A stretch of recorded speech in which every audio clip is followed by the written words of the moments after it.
Hi everyone, Scott here, and in this video I will be covering the topic of business rates. Now, lots of confusion on business rates for serviced accommodation and holiday homes, not just from owners but the local authorities themselves.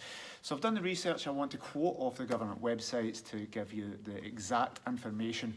Essentially, if you are operating what they call a self-catering unit, self-catering apartment, so serviced accommodation, holiday homes, if you make that available for let for more than 140 days a year, then you should, by law, be changing over to business rates. You shouldn't have it under domestic or council tax rates. So if you make your property in England, Scotland or Wales available for more than 140 days, then you should be changing to business rates.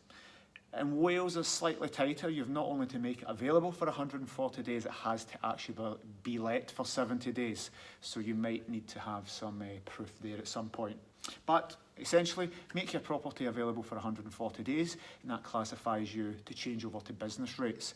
Now, the business rates will have a different classification and a different valuation from domestic rates. You'll have the council tax band, but when you change to business rates or non-domestic rates, they will assess that, and single bed space is a term they describe to see how many people can sleep in the property. And that's from the websites, the same sentences in both websites in Scotland and England. So they will come out, perhaps do a desktop evaluation, but they might come out, visit the property and see how many single beds that property can sleep in. That's one of the criteria they will base their assessment on to see how much your property is getting rated. Now, the rateable value of your property, there's certain differences in England and Scotland, but essentially you can claim for exemption, and most properties should have that exemption. Certainly in Scotland, if it's £15,000 you can claim, and under you can claim that 100% exemption, which is pretty fantastic. So there are benefits. It's not a negative to change things over from council tax to business rates, or domestic rates to non-domestic as the term is. It's actually a positive because you can save a lot of money. You can't claim exemption on your business rates. In fact, some things will have a surcharge for second homes and properties that are sitting empty. So one, you legally should be doing it, and two, it should be financially beneficial to you.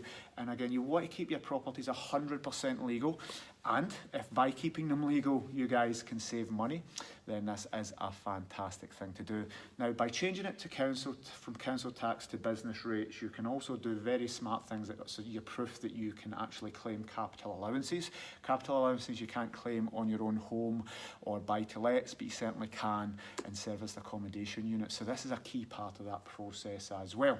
So finally, to cover, make your property available for 140 days, which is most service accommodation and holiday home operators out there, and then that opens you up to change it over to business rates. This should be a nice simple process with your local authority. Guys, if you are struggling with your local authority, I've had the conversation where they were adamant, no, it's not hotel, it's not business rates. Actually, legally, it is. You can send them the links.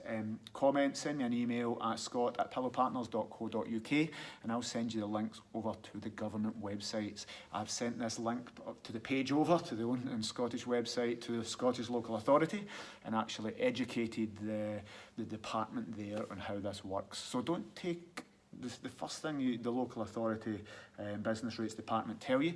They could actually be wrong. Don't assume they're right, and get the exemption that you guys are due. So I hope this helps. Any questions, please fire under wherever you see this video. Thank you for your time.